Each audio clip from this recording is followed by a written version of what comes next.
ناظرین اب آپ کو بتائیں کہ پیٹرولنگ پولیس کو دوران ڈیوٹی ناکہ بندی 6 عدد بینسیں ملیں کہ جن کو پیٹرولنگ پولیس نے اپنی تحویل میں لے کر مالکان کی تلاش شروع کر دی۔ اسی حوالے سے مزید بتائیں گے ہمارے نمائندے وسیم بٹی۔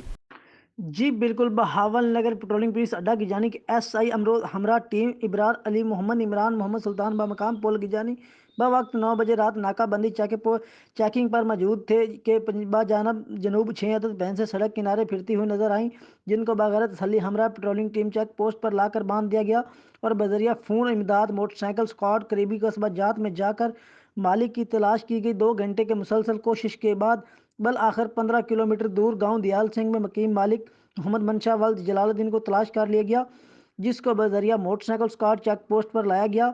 میں منشا کا کہنا تھا کہ دن 10 بجے فصلوں میں بھینسیں کم سن بیٹے کے سپرد کر کے بہاول نگر گیا تھا اور وہاں سے بھینسیں غائب ہوئی ہیں اور ہم دوپہر سے ان کو تلاش کرنا شروع کیا اور خوش قسمتی سے آپ لوگ ہمیں ہی تلاش کرتے ہوئے ہم تک پہنچ گئے۔ مالک نے پیٹرولنگ پولیس کا اس دیانتدارانہ کاوش پر شکریہ ادا کیا۔ 6 عدد بھینسیں جن کی مالیت تقریباً 16 لاکھ روپے بنتی تھی درست حالت میں وصول کر کے مشکور نظروں کے ساتھ روانہ ہو گیا۔ اہل علاقہ پیٹرولنگ پولیس کی اس کاوش کو خوب سراہا۔ کیمرہ مین ٹیم کے ساتھ میں محمد وسیم بٹی، S M news Bahawalnagar. جی